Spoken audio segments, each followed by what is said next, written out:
Nomine Patris et Filii Spiritus Sancti. Amen.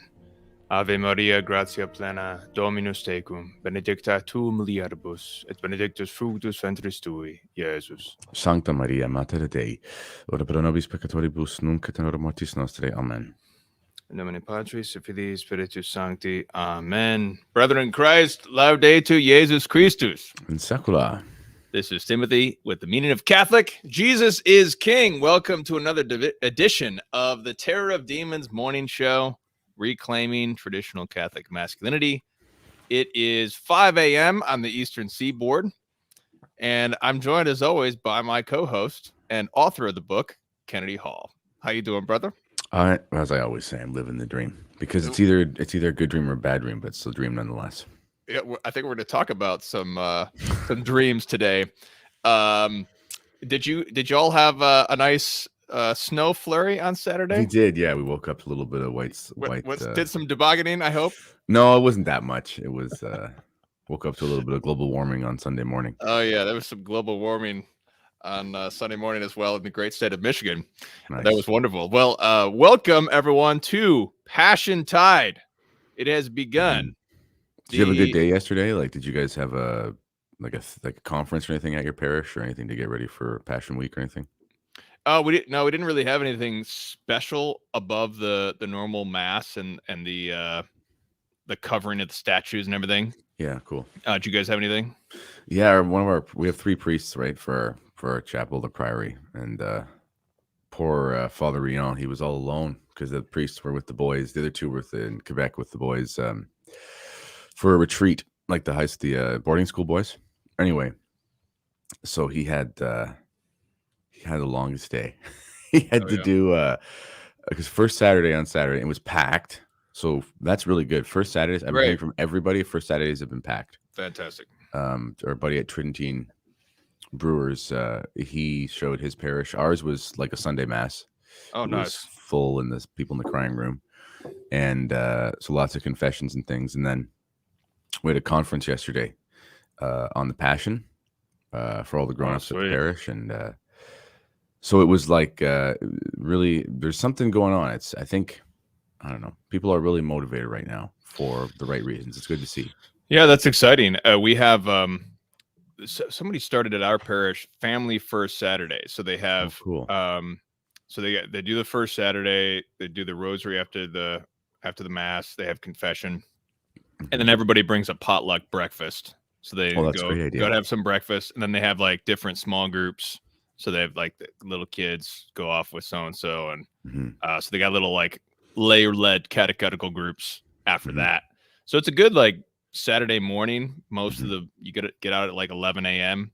It's a good family first Saturday. That's been really great to have that family community support on first Saturday. So that's awesome. That sounds wonderful. Yeah, that's great. So we went to that. That was wonderful on Saturday. And so Passion Sunday is the big tradition is the most conspicuous one is the covering of the statues, the covering of the crucifix. And that is tied to the gospel reading, which is when our Lord says, before Abraham was, I am. And they picked up stones to stone him, but the gospel says he hid himself. And so there's this hiding of himself and depicted here in the Liturgy of the Home calendar. If you don't have it, liturgyofthehome.com. One of my favorites moments in the liturgyofthehome.com, the Liturgy of the Home calendar, is Easter when Christ goes to Hades to liberate all the souls in Hades. And there's Saint Joseph there. It's great.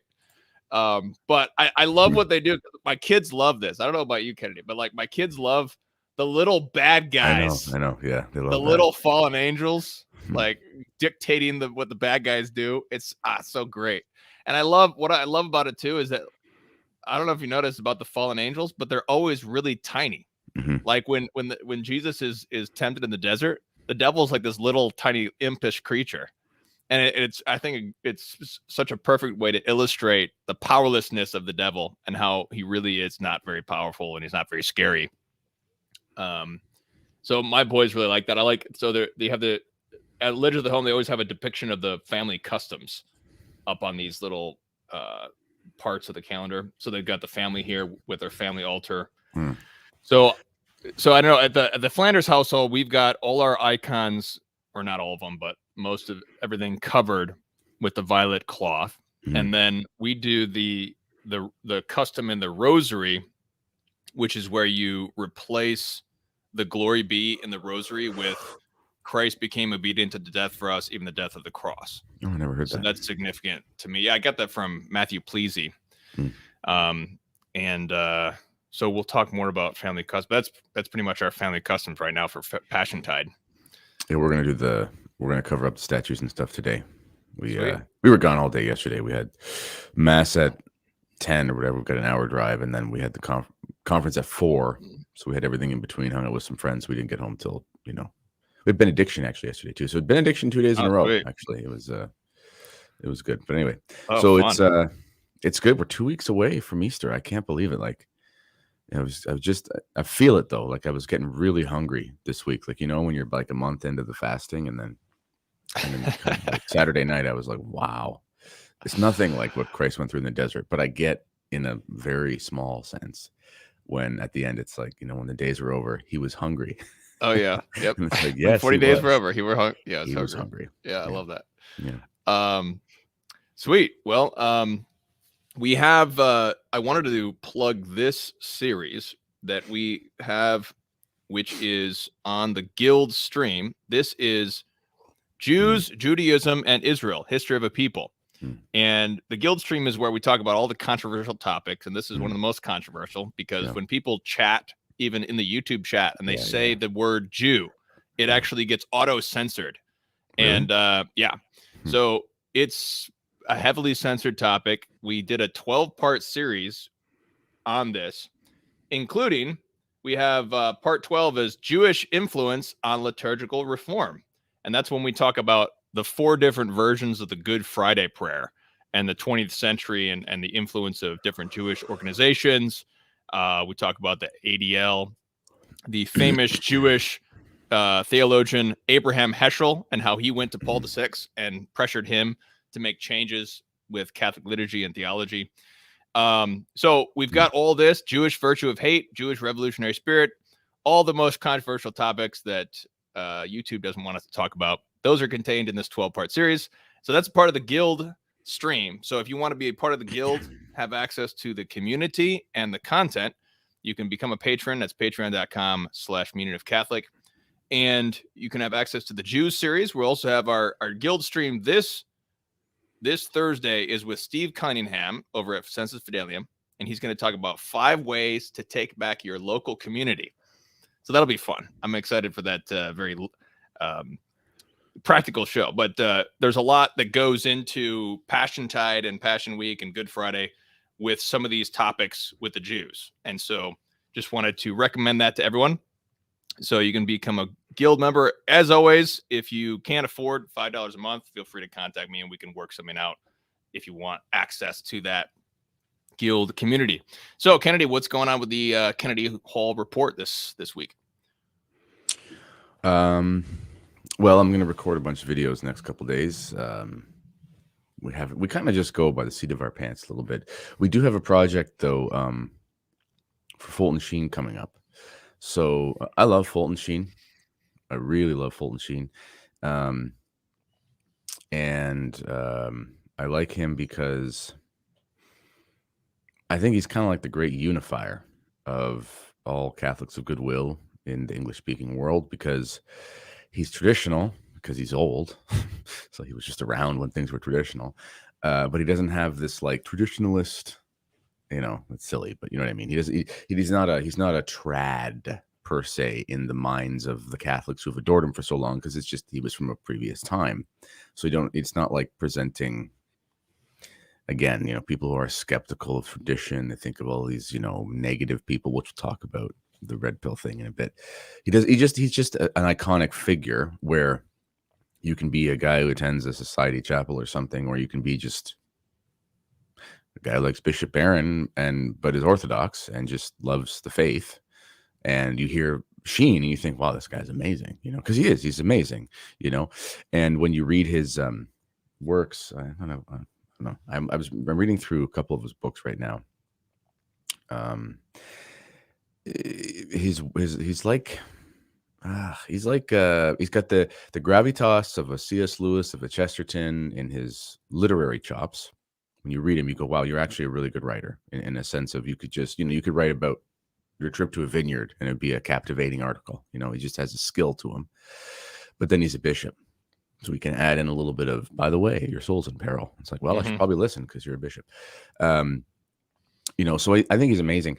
And he's kind of been forgotten about a little bit, though. It's, and I realized this because we have this video up about Fulton Sheen and his thoughts on Russia. I thought it was appropriate. It was a video we had put up about 1.5 years ago, and then we sort of resurrected it put it up again for the time that we're going through.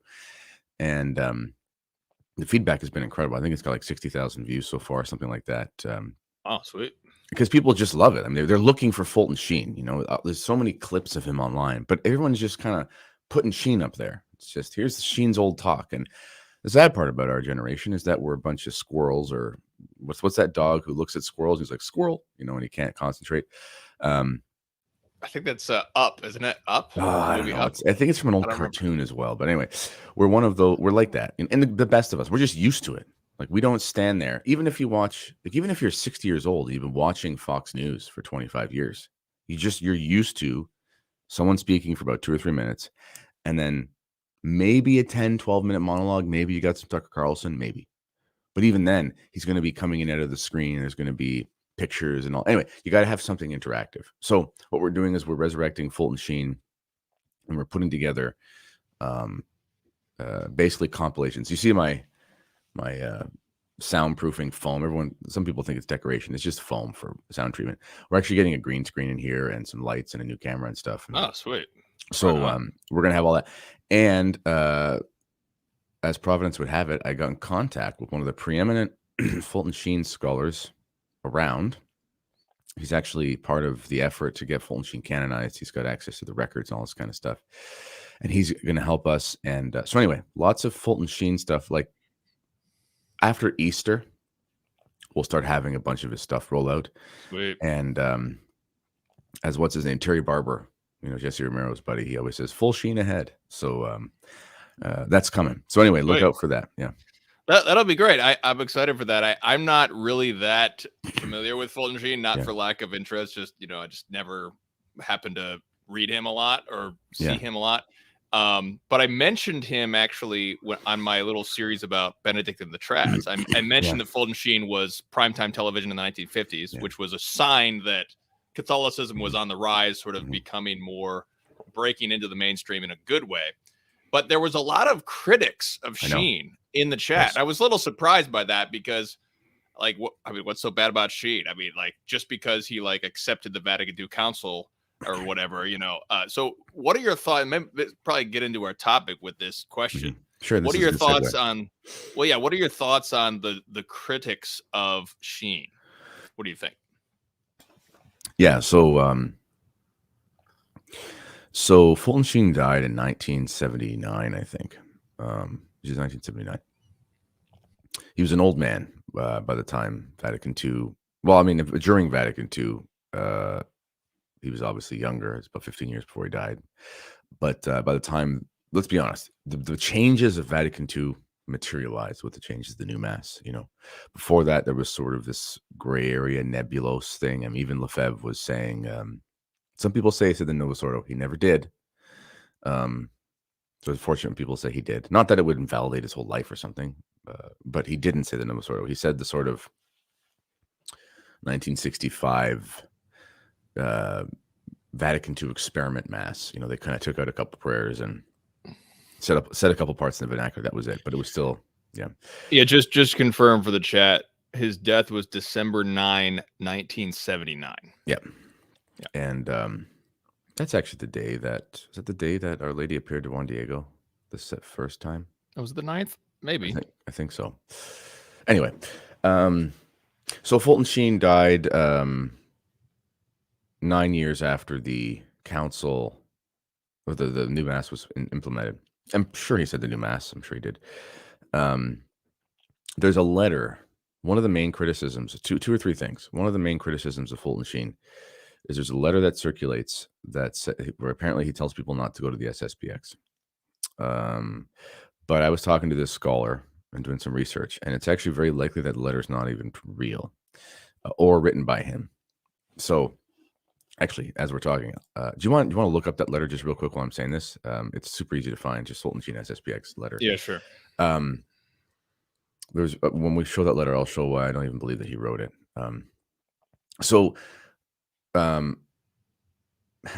The time of the Second Vatican Council, like we look back now with rose-colored glasses or hindsight, I guess, and we kind of can connect all the dots and we can say, sure, Marcel Lefebvre was right, sort of thing. Like we can look back and say, there was bad fruit, whatever.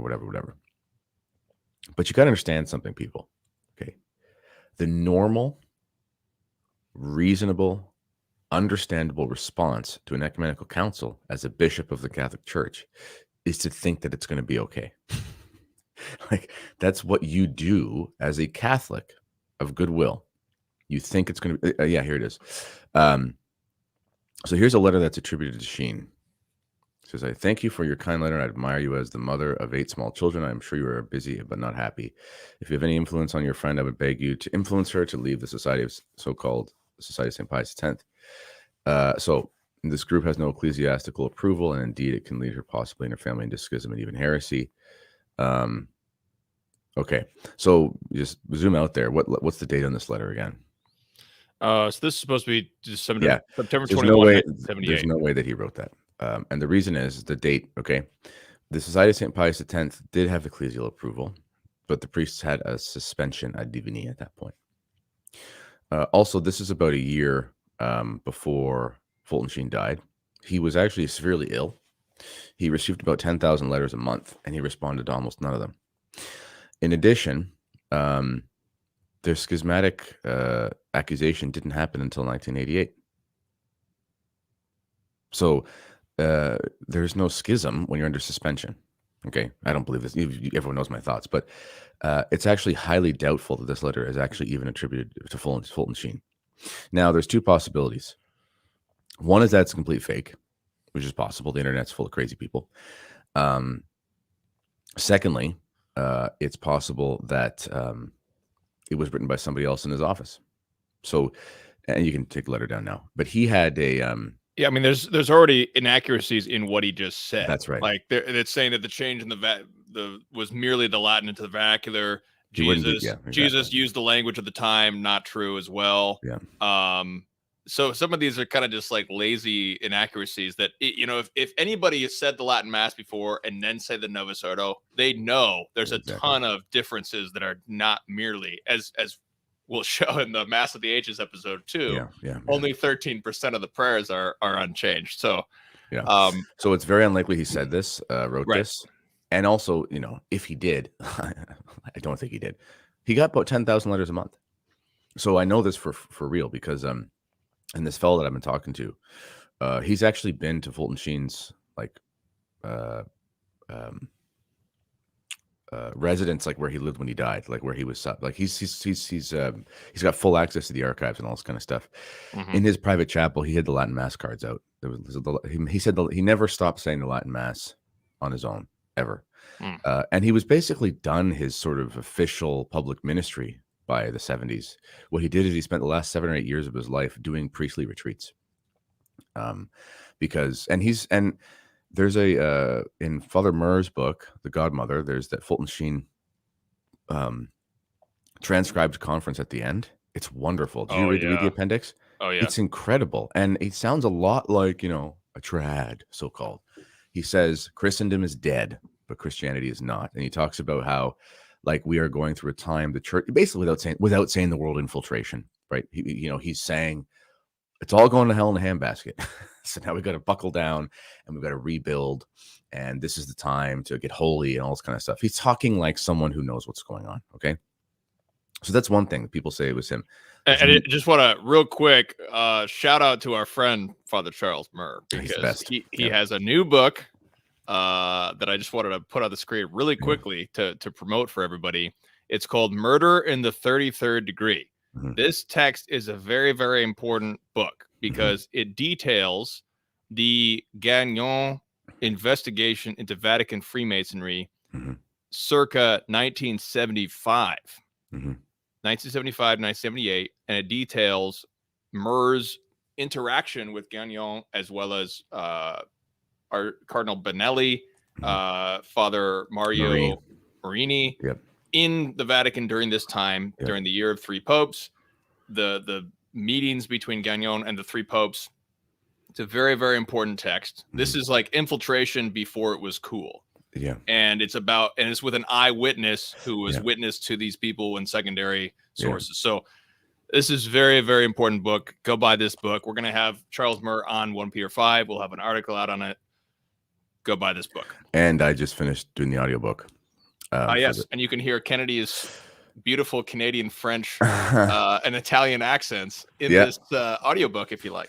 And it's not finished editing yet, but I finished recording, so that'll be out within a couple weeks. Anyway, that's the sweet goal. Murder in the 33rd Degree. Yeah. Right. So Fulton Sheen, I mean, excuse me, Fulton Sheen. There's just to me, there's a lack of prudential or charitable sense when you have, like, hindsight is 2020. Like, why is that so difficult for people to understand? Even if, I mean, I would even grant, like, let's say he did write that letter, and he just was mistaken, or whatever. I mean, people just, it's things in the at the time. It's easy to mistake something or misstep something, and then 20 years later, 30 years later, we can look at that and say, oh, now we can. Now we can see what was really going on or whatever. But, when people, it's to me, I think it's pretty rare when we have churchmen who are piercing through all of this facade or whatever, when good churchmen are disagreeing about certain things, especially in a time of crisis like the 60s and 70s. So I think, I mean, I would still give him a pass. Even I would too. And plus he was, Fulton Sheen was the head of the World Mission Society or something like that for North America. There's no way he had not interacted with Marcel Lefebvre. Talk about missionary. And Marcel Lefebvre loved Pius XII, and Fulton Sheen loved Pius XII. And they're both bishops. I mean, bishops know each other, especially when they're in these circles. There's like, I don't know how many, 3,500, 4,000 bishops. There were less then. I mean, it's like a big high school.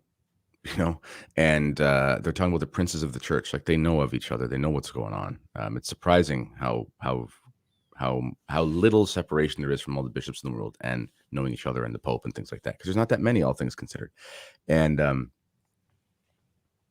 in addition, Fulton Sheen was a Francophile. He was graduated from a university in France, and he spent a lot of time in France. And he wrote first language, like, PhD level stuff in French. I'm positive he would have known Marcel Lefebvre. I'm positive. There's no like written records or anything because you don't write everything down, but I'm sure he would have known what's going on. Also, one other thing, Fulton Sheen, there's a couple of quotes where he was complimentary of Teilhard de Chardin. Some of the things that he wrote. Chardin wrote a billion things. Chardin was like Balthazar. He wrote everything he ever thought, he wrote down. And some of what Chardin wrote was orthodox, because that's what modernists do. They write a lot, and some of the things they write are kind of profound. Also, Fulton Sheen was a really, really excellent philosopher, like not just theologian, but he actually was amazing in studying the world's philosophies. So he did a really, I think, helpful and useful job of trying to use the philosophers to find ways to talk to people. Okay. So obviously many of the philosophical schools in the last while have been weird, but he would try to find, he'd be like, even, Heidegger would say this, or even, the psychoanalysts say this, and people think, oh, he must have been all into this, whatever. No, he's a scholar. He's looking around at everything going on and saying, we even see the truth in these people, as a way of saying, this is why you're into this stuff. And finally, there's as far as I can tell, there's an interview with him and William F. Buckley in the mid-70s. And it's not a good moment for Sheen. Like he looks kind of weak, if I can say so. Buckley's kind of defending the traditional position, and Fulton Sheen's trying to do apologetics for the mission of Paul VI. And he's saying all these lines like, well, the church prefers the balm of mercy and that sort of thing. And it's like, again, he's a bishop of the church and he's trying to make lemonade with everything. And, if we're talking about Gagnon, for example, when I read that book, and I've talked to Father Murr a bunch, Gagnon, there should be a cause for his canonization. Everyone who knew him said like he was actually a living saint, not in the joking sense, but no, the man was actually a living saint. He said the Novus Ordo, when he had to. I mean, I'm sure he did. He was trying to make sense. He's a cardinal of the Catholic Church. He's trying to make sense of what's going on, and he's trying to be obedient, but at the same time, this, that, whatever. Lefebvre turned out Lefebvre was vindicated 50 years later. But that's what prophets are like. I mean, if you're a prophet, you're literally crying out in the wilderness, and even the people in the church think that you're crazy. It takes time to see that, but it doesn't mean everyone who's trying to go a different way is somehow a modernist infiltrator. Okay, that's the end of Fulton Sheen. But lots coming about him. Here's one. Here's Stephen. Shout out to Stephen. He's our business admin at Meaning of Catholic. He says, I believe a lot of trads have an issue with how Venerable Sheen didn't publicly disclose the cardinals who were accused of being infiltrators by Bella Dodd. Mm-hmm. I've heard that Bella Dodd was converted by Sheen, yes, but then Sheen told Dodd to not reveal names or something like that, or publicly, yeah, or to try to suppress that information out of her book. What was it? Heart of Darkness? Not Heart of Darkness. School of Darkness. Right. What are your thoughts on that? Well, that's just funny to think about that. We have a problem with Sheen. People have a problem with Sheen, and then it's like, oh yeah, but he converted like the most nefarious communist infiltrator. It's like, why do you have a problem with him? He got the chick to convert. like I mean, it's like we're talking about infiltration and stuff. So he found the lady who got the infiltration going and said, "How about we save your soul?" Like, what the heck is it supposed to do anyway? Yeah, to me, this is like post-war France. To me, like it's like the way that Franco dealt with the Spanish Civil War is that we had this vicious civil war of Carlos and Franco versus these communists who were butchering nuns and priests in the street. And Franco says, let's all have a cemetery with all Spaniards at this cemetery as a way of national healing. That's Franco. After the war, we have Charles de Gaulle, who says, the lynch mob goes after Pétain and says, let's sentence him to death. So there's the bitterness after the war. And people just don't see that in wartime. People just need to make hard decisions that may or may not be true. There may be especially in wartime, sometimes there's no good decision. Like you got two bad decisions. Like you have to make A or B, and they're both going to result in immediately bad results or something like that. Or, you're in this hard situation. So, I mean, I'm not going to fault Sheen because he chose to not reveal this at this particular time. Maybe that was just what he thought was prudent at the time. Decision. And maybe that was prudent at the time. I don't know. Yeah. It's difficult to say. We can look back and judge, I think, our fathers who were fighting the good fight in the war. But I think that when people make missteps or when people make difficult decisions like Pétain did in World War II France, whatever, there's different things that we may not agree with at in hindsight 35 years later, but we can sit in our basements and kind of judge them. But I think that we need to have greater respect for our forefathers, and especially the forefathers who did fight the good fight. And we don't really have any accusation that Sheen was actually a modernist or was actually a communist or was actually a bad actor. Well, I think that's ridiculous. But he also wrote 48 books, and they're incredible. Of this friend of this fellow Al Smith who I've been talking to, he's actually Canadian. Shout out. He put together a book that's out by Sophia Press called Jesus Cries from the Cross. And it's Fulton Sheen spent 45 years preaching on the 7 last words of Christ. I mean, nice. And we had a sermon yesterday, or our conference yesterday, and our priest, he said something like, you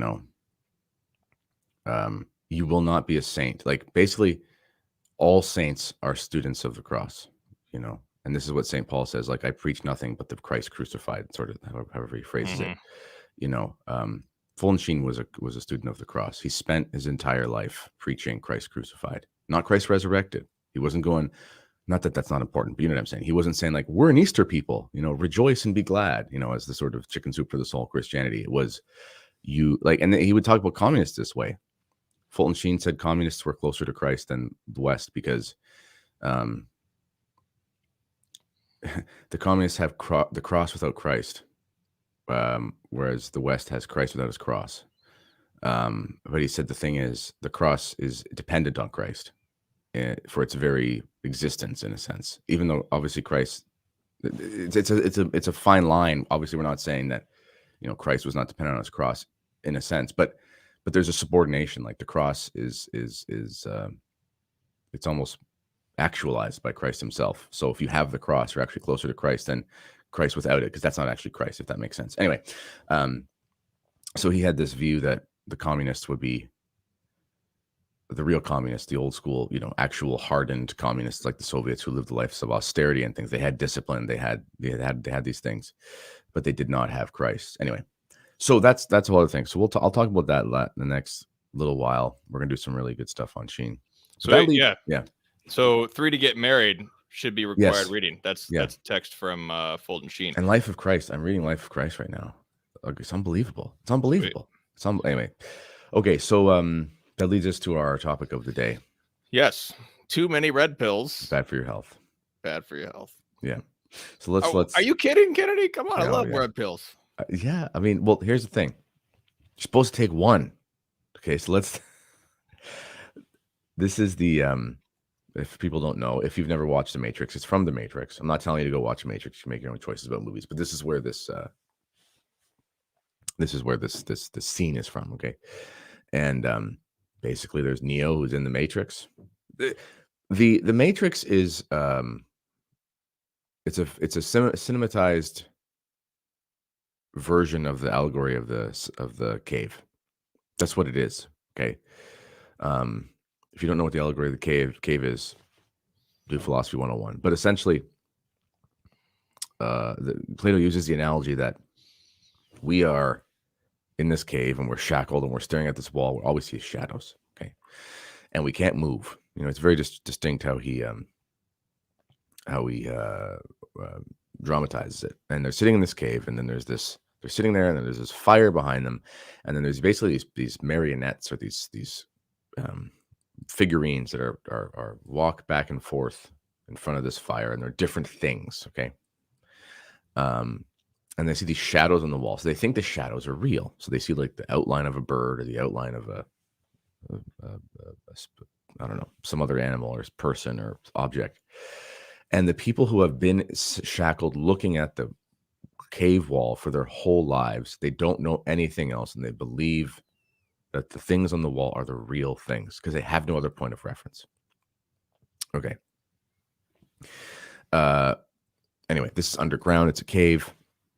We see from the outside, we know that it's fake. So the story goes essentially that somebody unshackles them, but because they've actually been looking at the cave wall for so long, they haven't moved. It actually causes them great pain to stop looking at it. It's like basically think about your desk all day, your computer, you sit up and you go, oh my goodness, I'm stiff. Imagine being at your computer for 30 years in some hypothetical scenario where you don't have to go to the washroom or sleep. You'd be very, very stiff. So a lot of people don't even want to, like they're unshackled and they're like, nah, it's too much pain. I don't want to do it. It's kind of like a conversion. I want to do it. It's going to be too hard for me. Anyway, so one guy eventually gets out of the cave and he goes out and he sees not only that they're just shadows, but then he sees that they're people just holding these figurines. And then at the light that's doing it's not even real light, it's fire. So it's like an artificial light. And then he goes out of the cave and he gets out of the cave and he looks up at the sun and he realizes that's the true source of light. And then he sees all these things, the trees and the birds and the rocks and the animals and whatever. He sees all these things that are the actual things. So he sees life for what it really is. He's unburdened from his shackles. He's not just looking at forms of things, essentially. We start getting this classical philosophical language that Aristotle uses. He's actually seeing the essences of them. He's actually seeing the form and essence together, that sort of thing. He contemplates it, and also when he gets out of the cave, it's too bright. He can't look at the sun because it's too bright. So really, he can just sort of look at the ground, and then you can see the shadows of the things with the real light, casting the more accurate shadows. And then eventually he can contemplate the thing itself, and then he can look to the source of the thing. Anyway, it's very wonderful thing. Yeah, just a quick note here. Our friend Andrea says, "What are red pills?" I'm Italian. I'll explain Sometimes I don't get this term. Oh, go ahead. Yeah, I'm going to go to this. Okay, so this is the allegory of the cave. But then there's one more thing. He goes back into the cave to try to free everybody, and what happens? They try to kill him. So some people say that the allegory of the cave is actually kind of like almost like with Virgil. Was it Virgil who said that a virgin would give birth to the son and save the world or something? You find these prophecies of Christ in these pagans. They say that this is almost like a prophecy of Christ. So it's kind of like a prophecy of Socrates, who is like a prefigurement of Christ in a sense, right? Because he dies for the truth and he's martyred and all this kind of stuff. Anyway, so the Matrix is this, but with technological stuff and a bunch of idiocy as well, because there's kind of Buddhism, and there's also Christian allegory. The guys who wrote the movie and directed it turned out to be, they went from being the Woodjadubikowski brothers or whatever they're called to the Woodjadubikowski sisters. Okay, so they took too many red pills. So in the scene, in the movie, the main character, Neo Anderson, which literally means new son of man. You see, they're very on the nose with their allegories in this movie. He meets this fellow called Morpheus, and Morpheus offers him 2 pills. The blue pill is you can go back to the way things were, okay? Because this Neo guy, go back to the cave, basically. Yeah, and this Neo fella, he's like into the tech because it's this technocratic world, and he's noticing glitches in the Matrix. He's saying, "Oh, this doesn't add up here. This isn't very logical here. Are we being tricked?" You know, that sort of thing. As we all do, we look around and we see the medium. We're going, "Oh, that's weird. Why are they saying that? That looks like it's kind of staged." And so he gets offered a red pill. Once you take the red pill, your life will never be the same. You'll see things as they really are. You'll be unplugged from the Matrix. You'll be taken out of the cave, but it's painful. You've got to, if you decide to do this, your life will never be the same. Everyone's going to hate you. You're going to have to say goodbye to this attachment, that attachment. This is a life-changing experience, et cetera, et cetera, et cetera. He obviously takes the red pill. He gets literally unplugged from the Matrix. He has like a rebirth. It's a whole thing. It's in the movie, the scenes. You could probably, honestly, if you want to know what they are, just look up the scenes on YouTube. I bet you the scenes are there, and you'll see what it is. Yeah, right. Yeah. Okay. Now, this term red pill has obviously become, you take the red pill, meaning you see things for what they really are. You get out of the cave. Okay. So we use this term colloquially. It's like, I was red pilled on the new mass. I was red pilled on the lockdowns. I was red pilled on whatever. Okay. Here's the thing. The point of the red pill is to take you out of the Matrix, not to plug you in to a new one. So sometimes it'll be like, great, you're red pilled on, let's take the ultimate overdose of red pills in the Catholic Church, the state of occultism. You're red pilled on the papacy, meaning,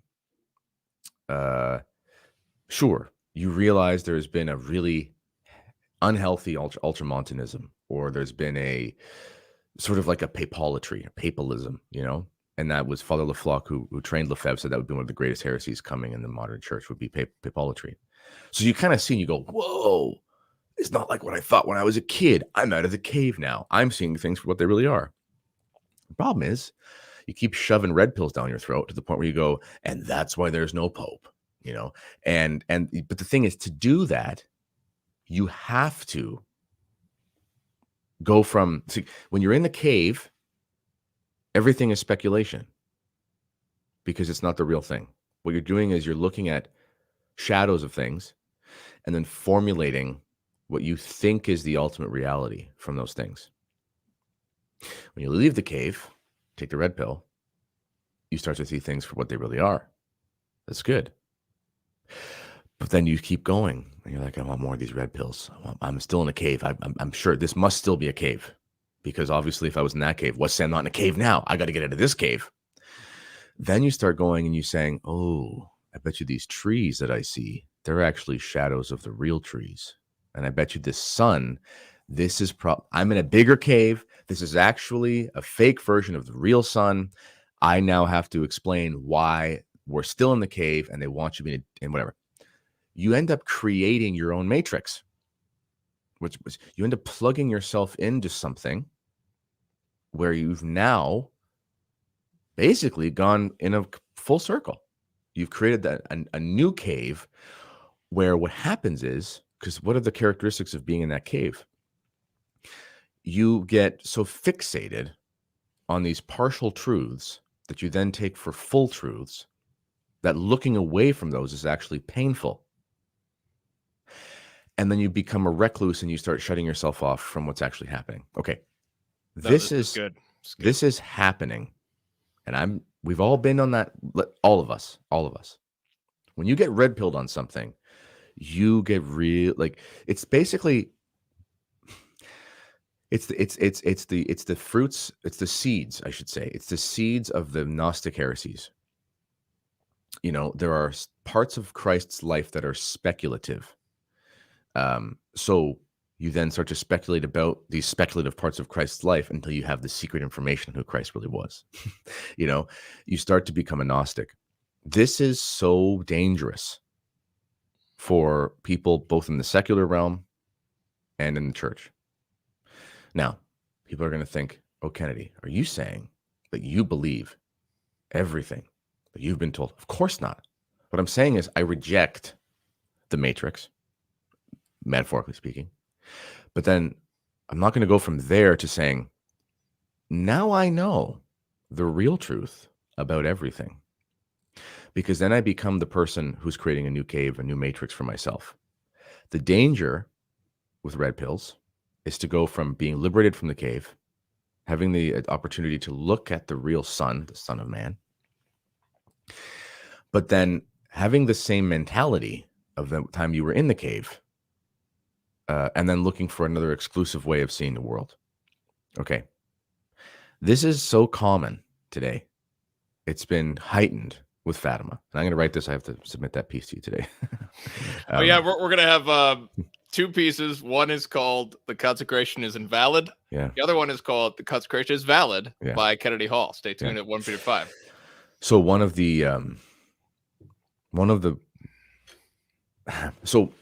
Fatima is a perfect example of this. There's the matrix Fatima, right? Let's put it that way. There's the cave Fatima, the consecration, where you're just being told, no, this is valid, like for the last 40 years, whatever, 50 years, whatever the timeline is.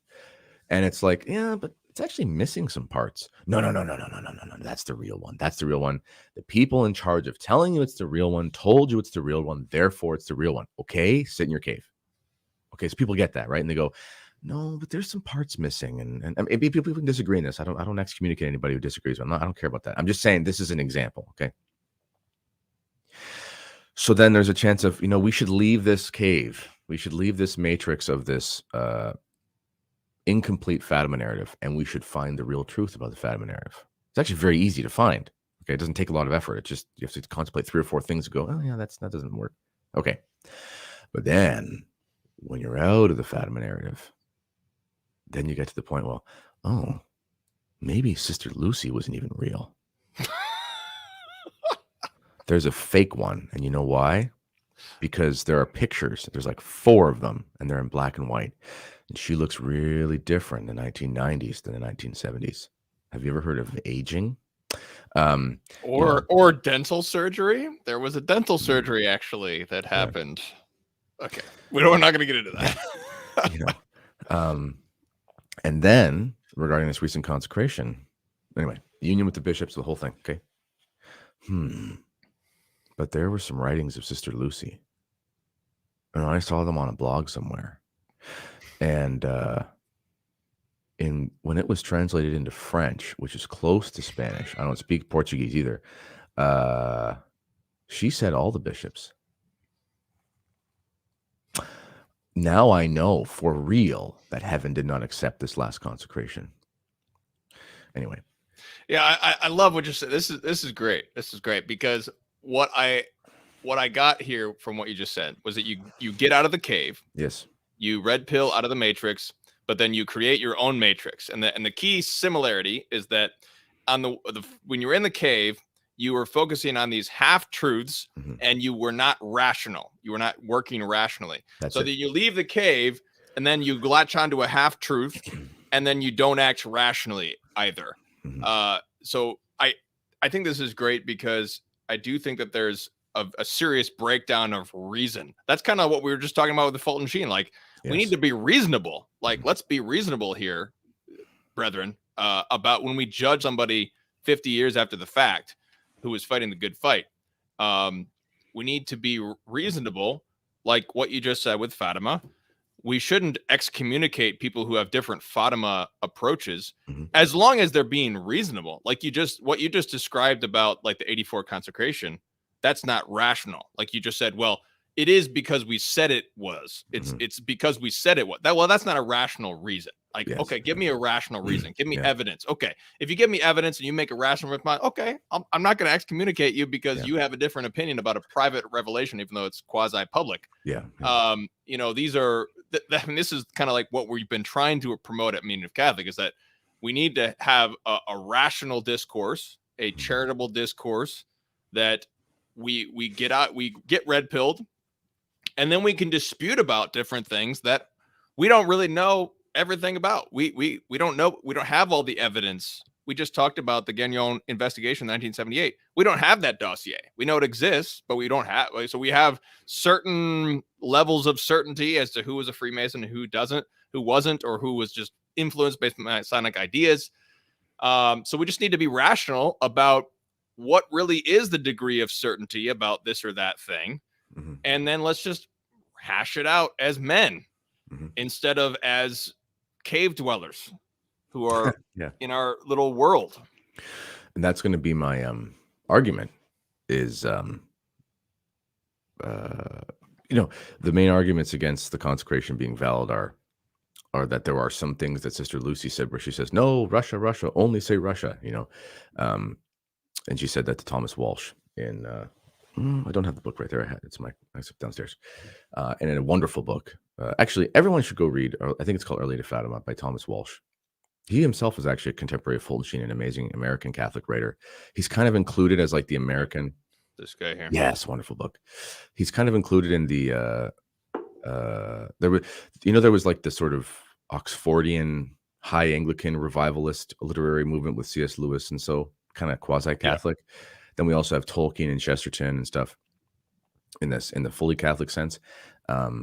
Walsh is kind of seen as the American counterpart for that. He was an incredible author, and one of the reasons why I love reading Our Lady of Fatima, that book by him, is I believe it's like a devotional book. Like you read about, there's a scene where Sister Lucy, the real Sister Lucy, there's a scene where Sister Lucy fails her first communion test, and then she weeps and stuff, and then a visiting priest who's kind of like a guardian angel, he kind of just floats in and out of nowhere. He's visiting the parish, and he's actually a good Jesuit, and he basically kind of condescends to her level. She's a 6-year-old. It wasn't common at that time. It was just getting to the case where under the age of 10, because of Pius X, you start receiving communion. And anyway, he gives her another test, like after she's calmed down, and it's like, oh no, you know what this is, and he convinces the priest, and she receives her first communion so young, compared to everybody else. And it's a beautiful scene. It's a really wonderful story that I like to tell my kids about why this communion is so important. You should weep if you're told you can't have it, kind of thing. Anyway, okay, so Sister Lucy, she wrote a letter to Pope Pius XII in 1940, where she says, asking for the consecration of the world with specific mention of Russia. And then 6 years later, there's this book that comes out with Walsh, and she doesn't say mea culpa, but there's some times where she kind of says like, well, no, we should ask for only Russia or whatever. And it's like, okay. And then there's the Christ's apparition at Spain, where he says, ask for the consecration of Russia, Spain, Portugal, Europe, and the world, or the conversion, not consecration. And that's from literally the second person of the Holy Trinity. Anyway, there's lots of things Sister Lucy said. Tilder Marshall did a good job breaking down all the stuff before the I know some people have been critical of Marshall leading up to the consecration. I've talked to him a little bit, and to be honest, I think he was just trying to do his very best to actually say, here's everything that's ever been said about Fatima. Let's figure this out, so that way we can judge this. And personally, I think it was very helpful. Some of his talks with Matt Gasper is like, it's like Fatima Encyclopedia 101, what's actually been said, which is helpful when trying to assess it. And there are times when Sister Lucy is said to have said, order all the bishops, In the original Portuguese, apparently from the same letter, it doesn't say order. It just says in union with the bishops, but not order them. Some places it says, and to Thomas Walsh, she says, what Our Lady wants is a ceremony on the same day in union with the bishops. And other places at the same time. Anyway, my point with this is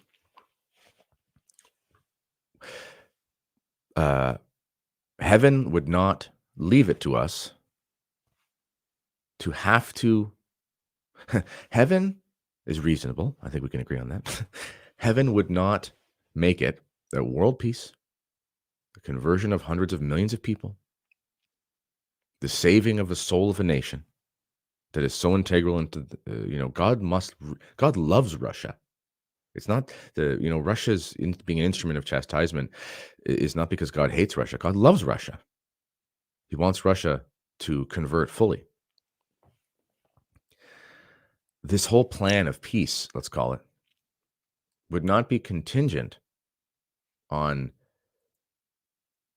debatable, almost esoteric interpretations of the corpus of writings that most of them were private, of a woman who is not the Pope. She is not a bishop. For all her saintliness, Sister Lucy is a nun. She has no juridical power over the Catholic Church. And obviously she believed that. She was a faithful nun. And clearly Mary and Jesus would know this because it's Mary and Jesus. So we have to look at, what did heaven say? Heaven said very little. We have union with the bishops of the world, consecration of Russia to my Immaculate Heart. That's actually pretty much it, what Our Lady said. And then Christ comes and says, asking for the conversion of other countries is good too. Anyway, my point with saying this is, what's the reasonable approach as Catholics? We say, what is the Catholic Church? The Catholic Church is the mystical body of Christ. Who's the visible head of the Church? The Pope. How does the Church function? It functions X, Y, and Z. Okay? It's not reasonable for us to say what heaven really wants is for us to hang on every word of this poor woman who's been used and abused by different camps in the Church for different theories, where it's impossible to find a completely consistent instructions from her because she said different things at different times, which she's not endowed with the infallible charism of impeccability or something like that. No one is. Okay? And all of world peace hinges on how do we interpret her different letters. But what do have? We have approved apparitions that go through the normal church channels. Mary shows up. It's approved by a rigorous process by bishops who have the charism. And my point is, when we look at what's actually approved, we have to go off of that.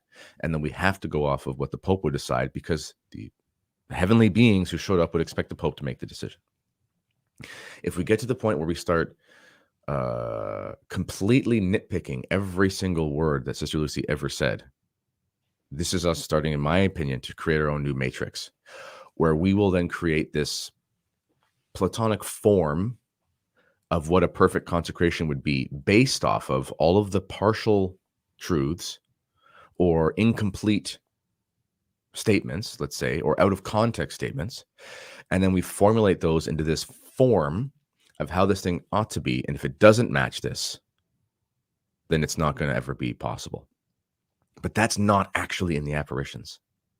We get out of the cave, we look at the sun, that's the apparition. This is the full truth. This is literally the mother of the sun shows up, and then later the sun shows up. We need to look to those things because we've been told to contemplate these things because they're from heaven. We don't then go look at the earthly, the mundane, and then make our whole theory about the things that are at best trying to understand the ultimate, if that makes sense. I think that that's happened with we got out of the cave of consecration of Russia, of Fatima. We realized they were telling us some untruths. And then we were out of the cave and we contemplated what actually happened. And then we started creating our own matrix and our own cave of everything else. That's basically my reasoning for wanting to do this episode on red pills. It could apply to everything else. It could apply to lockdown, that certain virus everyone's talking about, the medication. Again, you can say, hey, they're not telling us the truth on that. That's another thing. That's not the same as they're not telling the truth on this. Therefore, I know the laboratory where it came from, and here's the whistleblower, and I have his thing, and he's telling the truth, and that's why this guy died, and that guy died, and that guy died. It's because of him, and it was because of him, because he had a patent on that, and And it's like, you look like Glenn Beck when he was an alcoholic and used to be on Fox News, and he's got his chalkboard. It's just too much. End of rant. Yeah, what's the meme? It's like A Beautiful Mind or whatever, where there's like all these looking around connections and everything. Yeah. Yeah, I think that. I mean, that's just that's exactly what our Lord says when he says you must be converted and become like a child. This is Bunna Habhain says this whole discussion reminds me of the importance of leading a simple faith. Yes, I think of this, and Fatima comes. Our Lady comes to 3 little children, and I think Sister Lucia, everyone says she was a devout, simple nun, and so she was pelted with questions most of her life, and I'm sure she answered them as best she could. Yes. But I think probably her ultimate response would be to just let's pray and trust in Our Lady and do our best and hope for the best, prepare for the worst, and do all with peace of soul, peace of mind. I think that's kind of the ultimate barometer for whether or not you're being really rational, is if you have peace in your heart, because we can have total uncertainty about a lot of things in this world or in the church, but we can have certainty through our faith about the necessary dogmas of our faith in order for us to be saved. So we do have certainty about what counts. And so that should give us peace of heart.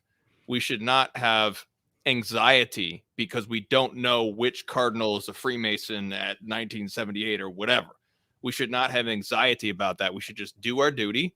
Our Lady gave us very easy instructions about the 5 first Saturdays, daily rosary. That's our job. Let's just do our job and not worry about trying to fix every little thing in the whole world. I mean, that's kind of like what, again, that's like what we really want to do at Meaning of Catholic is to really discuss these things, but do it rationally. And at the end of the day, let's just pray. And like, again, you can totally get out of the cave. You should do that. That's part of the Christian life, is a conversion. Like, you kind of prune off the dead branches, and Christ literally uses seemingly extreme language, like, unless you hate your father or whatever, like, meaning you have to be prepared to sever your earthly attachments to things you thought were real and true and good and whatever, because there's an ultimate meaning and purpose and truth and everything you're trying to find. Of course that's an aspect. That's the trajectory that we're supposed to be on. We need to be knocked off our horse and converted. Like, that makes total sense. But we have to have a simple faith. When I look at Fatima, simply, I say, Our Lady said in union, consecration of Russia to the Immaculate Heart in union with the bishops of the world. She didn't say in unison. She didn't say in unification. She didn't say unanimously. She just said in union. Well, what does union mean? Simply put, the Pope is the Pope of the Church. Every bishop who prays the Mass for him every day and says his name in the Roman canon is in union with him. That's kind of the definition of being union. The Orthodox understand this because they don't say his name, and they don't say the names of other people that they don't believe they're in union with. And then they make sure that they do say their names to make sure they know they're in union, and they'll take the name out, they put the name back in. We know what union means. In the past, it was the Pope consecrated Russia, but not in union.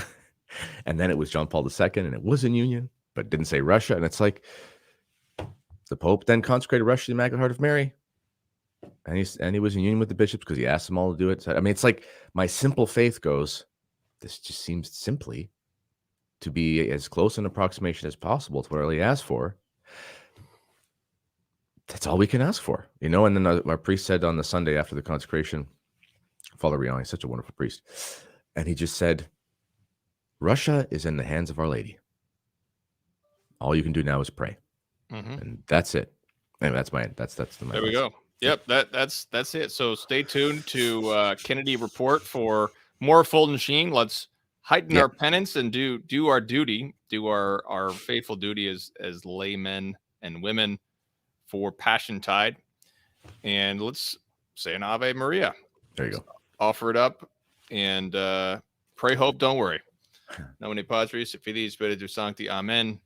Ave Maria, gratia plena, Dominus tecum. Benedicta tu mulieribus, et benedictus fructus ventris tui, Jesus. Sancta Maria, Mater Dei, ora pro nobis peccatoribus, nunc et in hora mortis nostrae. Amen. Saint Joseph, terror of demons. Pray for us. Nomine Patris et Filii Spiritus Sancti. Amen. Amen. Jesus is King.